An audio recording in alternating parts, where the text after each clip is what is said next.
Olá, queridos, a paz do Senhor Jesus. Eu tenho uma palavra de Deus para a tua vida que se encontra em Romanos, capítulo de número 1 e verso de número 16. Eu vou ler para você. Porque eu não me envergonho do Evangelho de Cristo, pois é poder de Deus para a salvação de todo aquele que crê, primeiro do judeu e também do grego. Esse versículo vai falar de um evangelho. Mas que evangelho é esse que o apóstolo Paulo está se referindo? Nós vemos nos dias atuais, nas igrejas atuais, um falso evangelho adentrando as igrejas. Um evangelho da prosperidade. E não é esse evangelho a qual o apóstolo Paulo estava se falando. Em Gálatas, capítulo de número 1, verso de número 6 e 7, vai ter também um falso evangelho.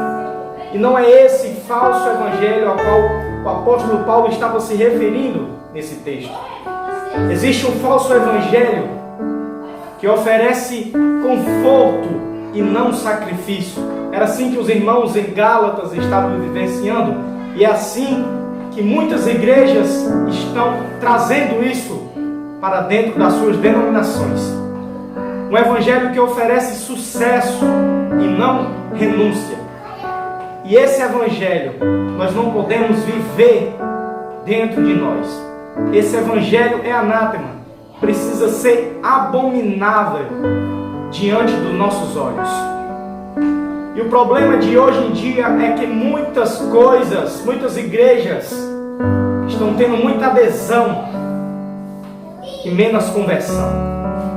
E esse é um problema a qual os crentes estão vivenciando. As igrejas estão vivenciando muitas coisas novas dentro das igrejas.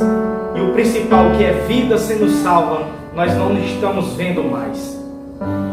E os crentes hoje em dia, eles entram no evangelho, mas o evangelho não entra neles. Eles chegam até ir para a igreja, chegam até buscar a Deus, entre aspas. Mas Deus não está dentro dele. O evangelho genuíno, o evangelho puro, não está dentro deles. E esse evangelho é preciso ser combatido. E você que está vendo esse vídeo, não pode se calar diante de tal situação. Não pode se calar diante de tal evangelho. O evangelho puro e simples ainda deve ser pregado. O evangelho de Jesus Cristo, de perdão, de amor, de graça, de misericórdia, ainda deve ser pregado.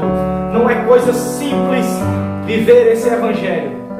Esse evangelho não oferece conforto, mas sim confronto com a tua vida. Porque esse evangelho, ele vai combater contra você mesmo.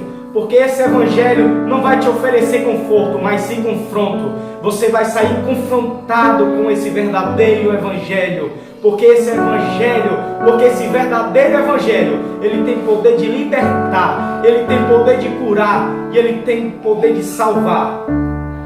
E esse evangelho é o poder de salvação para todo aquele que crê. E se você crê, você tem a esperança da salvação através desse evangelho de Cristo Jesus. Amém? Deus abençoe. Fica com Deus.